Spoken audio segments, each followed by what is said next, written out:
thank you so much for joining us on The Great Retention. I'm honored to be here at Jackson Healthcare headquarters right here in Atlanta, but thank you so much for joining us today. No, it's great to be here. Thanks for asking me. Awesome. Well, so our audience is full of people first, purpose-driven leaders. I'm so excited to just dig in and learn from all your experiences. I know that the topic of culture is very important for you and for the organization. You wrote a book about fostering culture, so very, very excited. But for our audience, give us a little bit of context about Jackson Healthcare first, right? So size of the organization, the business, what does this look like today from a leadership scope? So as our name implies, Jackson Healthcare, we're in the business of healthcare. So everything that we do is around taking care of patients, making sure that there is a care provider there in the place and in the time where the patient needs them. And so we do that through a number of ways. Biggest part of what we do is through staffing. And so we have doctors and nurses and therapists and anybody that provides patient care that works for us, but they work all around the country in different kind of care settings on a temporary basis, sometimes on a permanent basis where we kind of outsource different care functions for different facilities. We also have a pretty big part of our business that's technology, providing technology for hospitals and other care settings to really optimize the way that they use their personnel resources to take care of patients. We do telemedicine, kind of all of that, but it's all centered around making sure doctors and nurses and others are in the right place to take care of patients. In terms of just the scope of our business, we from the kind of associate count, we have two groups that we really look at that. One is our internal associates. So these are all the people that are really behind the scenes, kind of making everything happen. And we're actually approaching about 3,000 of our internal associates. About half of those are based here out of our Alpharetta office just outside of Atlanta. Another good number based in Central Florida. And then a few other small offices around the country and a growing number of people working remotely out of their home, which we can talk about. And then we also have all our doctors and nurses and other caregivers, and I actually don't know that number, but it's in the tens of thousands. And as I said, they're spread all over the country in all 50 states. Got it. Okay, so around 3,000 internal associates are approach to that. A couple locations, obviously. Now we got folks working remote and hybrid. So let's dive into a little bit about culture.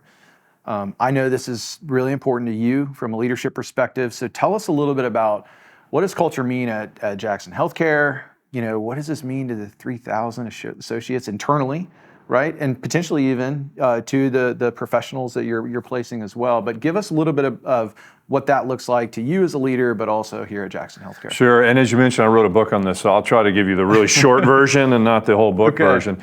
But very simply, so my definition of culture, like what is culture, is that it's simply the atmosphere that results from all the decisions that a group makes. Every group's trying to accomplish something, and they got to figure out how they're going to do it.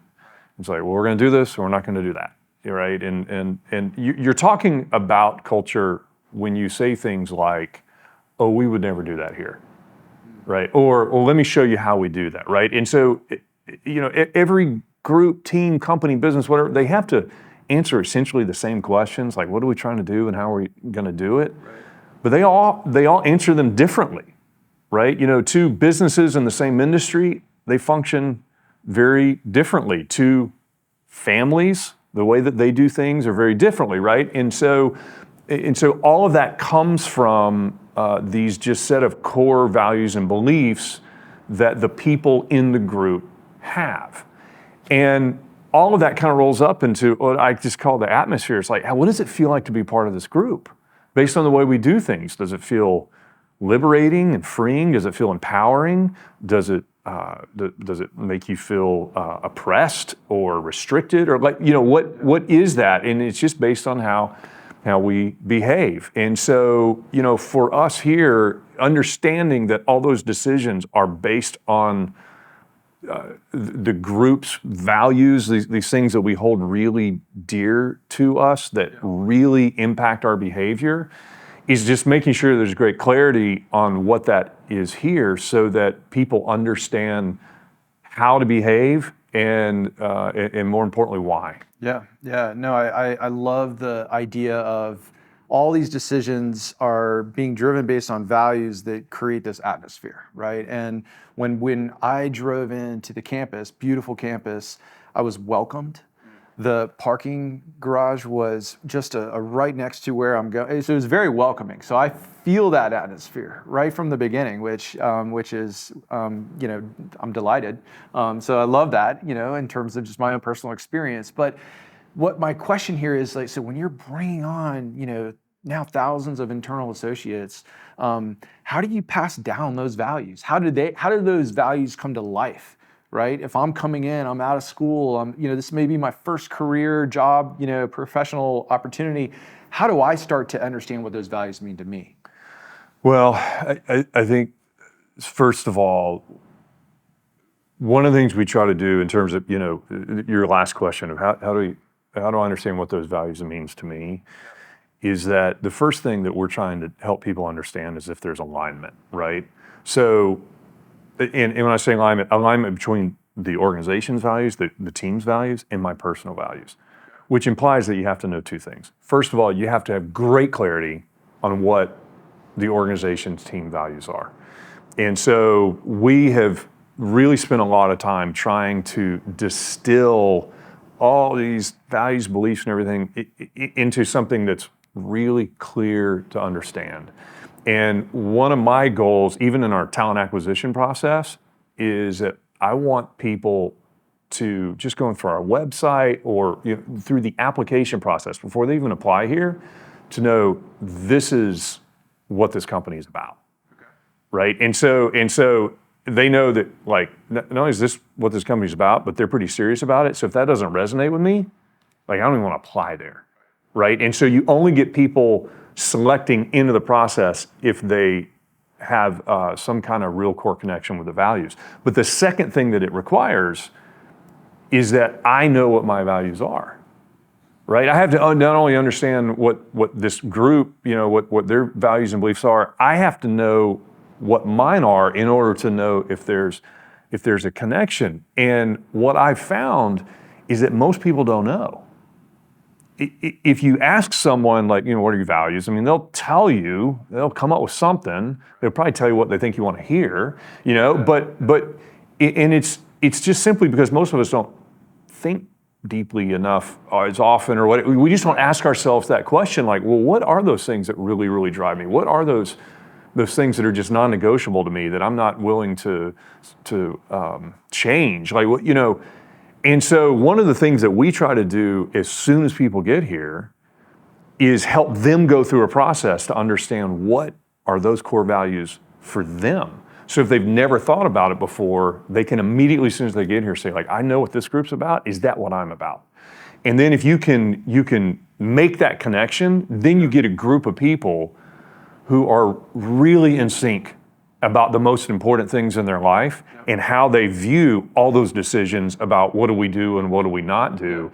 And when you get that, then you get a lot of power. I love, so two things that I want to dig into just a little bit further. One is, because I feel like as a leader, it's my responsibility to create clarity, right? And if you don't have clarity, then it kind of washes out all of the speak around values, and it just creates ambiguity. And then also, I'd love to learn a little bit more about how do you help kind of shepherd or facilitate these new folks coming into the organization to kind of have that self-discovery. I would love to hear a little bit what that looks like too. But so one is, how do you create that clarity? Are there any examples, anything that you can share there? And then how do employees themselves or associates themselves, how do they have that discovery for their own values? So the first part of this is how do you create the clarity. This was actually the genesis of my book and why it was written. I actually didn't write the book for external. I never really kind of thought it would be published outside the company. The whole purpose I wrote it was for our leaders so that they could really clearly understand what those core values and beliefs were of our organization, so that they understood what to do, basically, right? And then kind of after we put it together. Some people said, hey, this might be valuable. Others outside the company said, great, like, put it on Amazon, then that's fine. Yeah. But so that was the genesis of how we started this. And so every leader that comes in an organization, they get a copy of the book. We're like, homework assignment before you start, like, you got to read this because it's going to really determine what we expect of you as a leader. Yep. Leaders have an outsized influence on culture, right? And so, if culture is like kind of how we do things we don't do, leaders get to determine what actions, what behaviors are rewarded, which ones are punished, which ones are recognized, like all of that. Right. And so as a leader, you get to really influence the way that the team does things, which is going to drive the culture. And so we want to create clarity on that. The next part of that, then after having that, was saying, okay, now we've got to rethink the way we do training, the way we do development, and all of that, so that we view that through the lens of our core values and beliefs, right? So it's not simply, we're training you on, how you deal with customers from this perspective.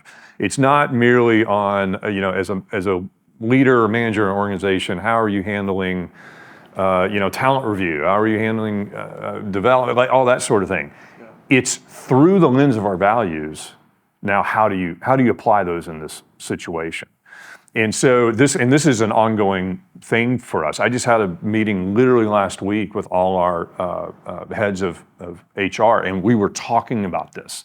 Like, how do we get better at, from all the way talent acquisition, orientation, training, leadership development, all the way through, how do we take the next step and how we're applying that through everything that we do, so that we're exposing people at the right time based on their context within the organization of how we apply those things, so we get better and better at it. Yeah, I can absolutely see how intentional you as leader, but also as an organization, you are about the trainings and everything through the lens of the values, and I love it. Where my head's going is, how do you do that in a remote setting? Yeah. Right? How do you do that when people aren't maybe face-to-face in that training and having that one-on-one, right? And so as we've navigated the last couple years in this, kind of hybrid remote world, are there challenges that you've experienced? Are there ways that you've kind of navigated? And are there any lessons learned that you can share? Because I know a lot of leaders, this is a challenge, right? And this is something that they're kind of learning through and, working as we go here. It's absolutely a challenge, and I think all of us are still learning. Exactly how this is going to work. And one of the things, I was saying this for a couple of years now, but everyone came out of 2020 and the lockdowns and all that, saying like, "Wow, I really learned that there's a lot more we can do remotely than I thought." Right? I think everyone had. But I think at least for us, a lot of people, I think a lot of other people also said, "Wow, we really learned, or maybe relearned, or had reaffirmed the value of being together." Yeah. And I think it's made clear, certainly to us, and I think a lot of leaders, that yes, there are some things that we can do remotely, and there are even some advantages in certain situations to being able to do that. But it is made abundantly clear that there are just things that happen when you are in physical proximity to each other that just frankly can't be replaced. And we had, even prior to 2020, some of our businesses, especially some of our smaller businesses, were fully remote. Like, didn't have an office. Everybody worked around the country out of their home, and so that wasn't really new to us. And since COVID and since 2020, we've had some more of our businesses that have gone at least primarily remote. But what I've seen is that even in our businesses that were fully remote, they have actually, over the last couple of years, started incorporating more time together.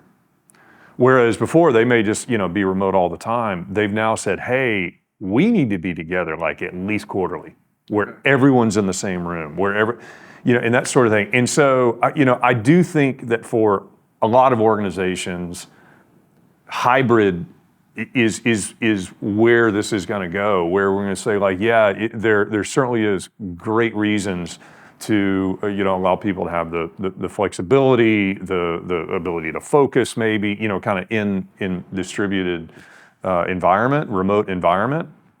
But we've got to also make sure that we have the opportunity to put people together, and that we're intentional about that in the way that we do it, because there's just so much that can't be replicated. And to your point, including making sure people understand, like, this is how we do things and why we do things. I mean, if you think about, I don't know if it's this way for you, I know it certainly was for me, most of what I learned about business, but certainly when I was early in my career about how to do my job and all that, I didn't learn from like a formal training.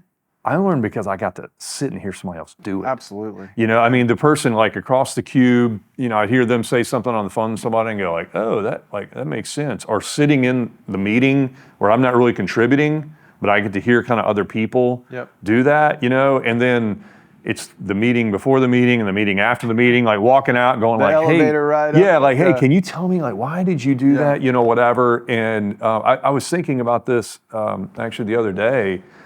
I don't do this as much now, but when I was running one of our operating companies before I moved into my corporate role, I had a goal that every week, at least 3 times a week, I would spend lunch with someone, right? So I almost never ate lunch by myself.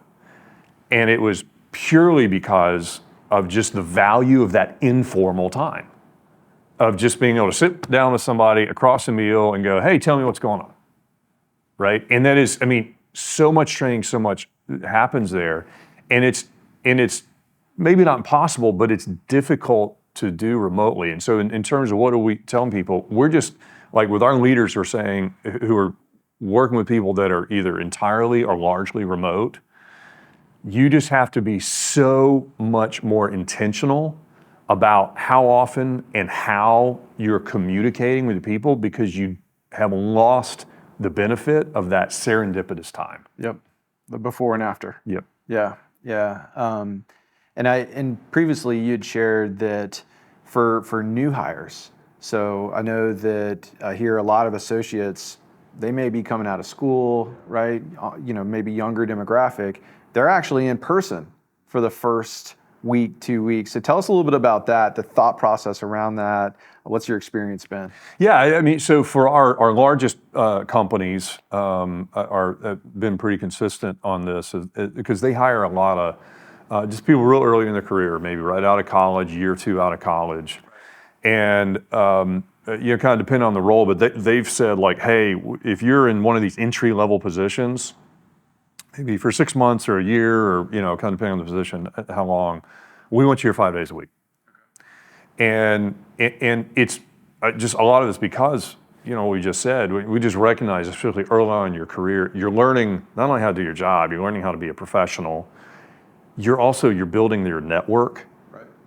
And which is really hard to do remotely.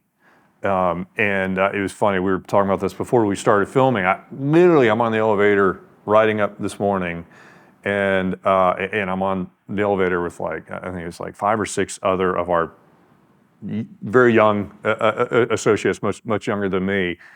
And I'm kind of sitting in the back of the elevator, and the conversation the whole way up is, where are we all going for happy hour today?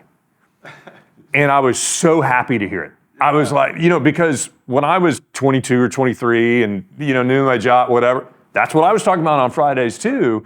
And, the funny thing about that is that I just got a call like a week ago from someone that I worked with, and similar entry-level position when we were 22, and we would go to happy hours together on Friday. We didn't work directly together, but he was kind of in the group, and it's just somebody I got to know as part of my professional network. He called me like a week ago. He actually works for a competitor now, and he's calling me about a business issue, something that's going on, right? It's just, those types of environment allow you to build your network, and as a young professional, you need that, right? And the amazing thing is that we get surprisingly little pushback from young people who are coming in, like they kind of crave it. And then once we get going, it's like, hey, if you're making a decision, you want to work from home a day a week or 2 days a week or whatever, like, we want to be able to provide that kind of flexibility. But when you first start, man, I just think it's valuable to try to be in person as much as you can, so that you can just learn and soak up from those around you. Yeah, no, it makes sense, and I love that story, right? The connection, the relationships, the network, right? That's something that I think, it's super valuable, right? To build that network, and I might not, because I'm in a different frame of mind, I might not be thinking about that, but if I'm early in my career, yeah, absolutely, I value that and I want that. So this is great, Shane. So a couple more questions, but we've talked a little bit about what's the experiences now, maybe how it's been the last couple of years. Now let's look forward, right? So as you're looking towards the next year, what are some of the things from an employee experience perspective that may be top of mind or a priority for you and here at Jackson Healthcare? Is there any kind of looking forward things that you think that the organization would be focused on? Well, we're always focused on what we call associate experience, and so our number one value is others first. Just simply thinking about the needs of someone else before your own, and so we're constantly thinking about how do we apply that to all of our stakeholders, and very important among that is our associates, those people who work for us. And I love what you said earlier about how when you drove on campus, you felt that from the way you were welcomed and all that, which is, because like our entire campus design and everything we do is through that lens of, well, if you're a visitor, if you're a guest, like if I was a guest here, how would I want to be welcomed? How would I want to feel, right? What's the other first way of thinking about that, right? And so it's everything that we do. And so we're always thinking about that from we call an associate experience standpoint. From the time that you apply to get a job here, interview through training and all, and then hopefully many, many years from now retire. Yeah. Like how do we think about what's best for that individual over the course of that? And we have lots of things that we're always trying to do to get better at that. But I think for all leaders at this point, and this is something that we really try to talk about a lot internally as well, I think we have to recognize that leading in another's first way, I think has always been the right thing to do. But I think based on where we are, frankly, just demographically, it's becoming a required thing to do. The leadership lessons that I was taught in business school, those philosophies and management styles and all of that, were primarily developed during an industrial era, right? It was developed in a landscape where the vast majority of people who were working had very few choices as to where they could work. Right. If you lived in the town that had the mill or the manufacturer, like that's where you went to work. Right. Yeah. And if you didn't do what the boss tell you and you get fired, like you're in real trouble. Yeah. So even among like professionals, like it was just the businesses had such power and workers had very little mobility. That's shifted throughout most of the workforce, at least in the United States. Yeah. Maybe in the world. And probably in the world as well. Yeah. Working remote, right? Yeah. I can work anywhere. That's right. Think about that, right? So first of all, there's so much demand for talent right now. And and even this year when a lot of the tech companies and the layoffs and all that sort of thing, unemployment in the United States is still like 3.5%. That's historically ridiculously low number.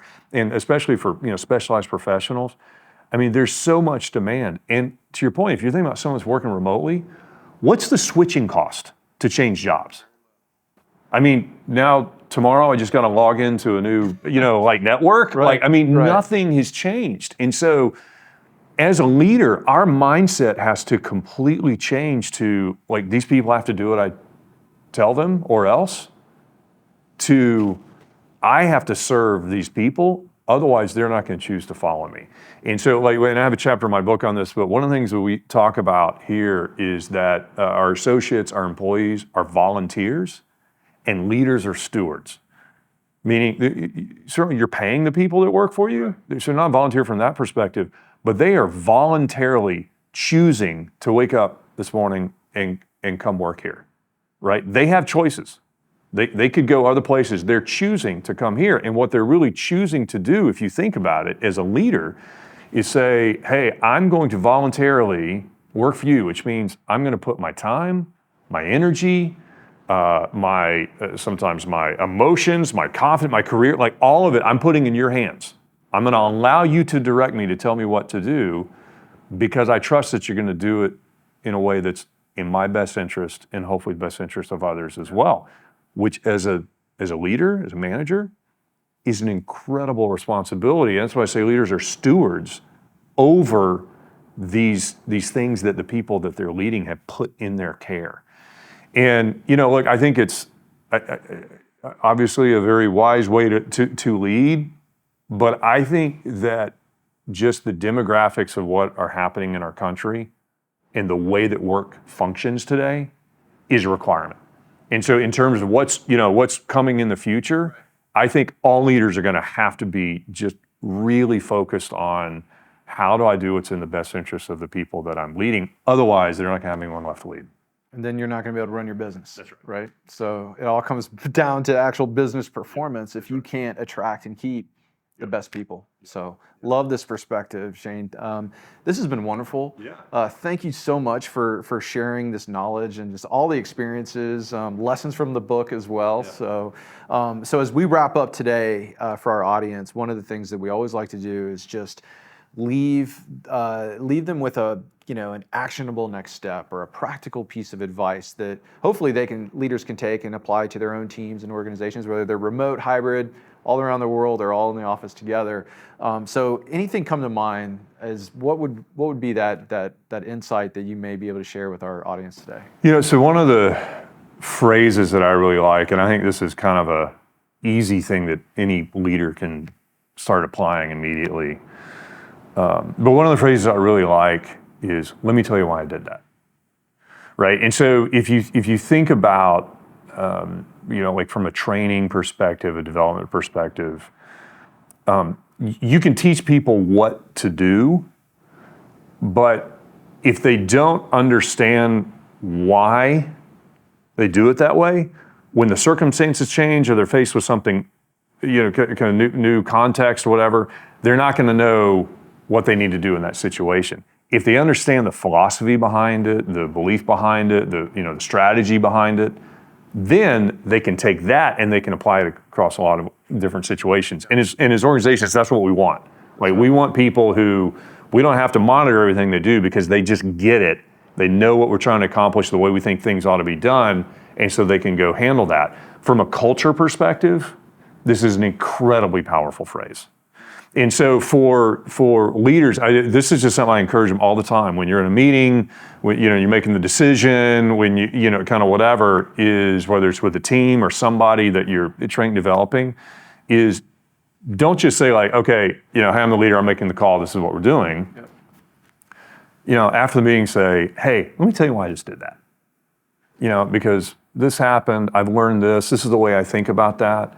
And it helps give people just that context of understanding of kind of those real kind of core beliefs behind, and helps them become better at what they do and strengthens your culture as well. The why yep. behind why we do the things we do. I yep. love it. Yep. Shane Jackson, the president of Jackson Healthcare, thank you so much again for joining us on The Great Retention, and just appreciate your leadership and all the insights that you shared with us today. Yeah, it's great to be here. Thanks, man.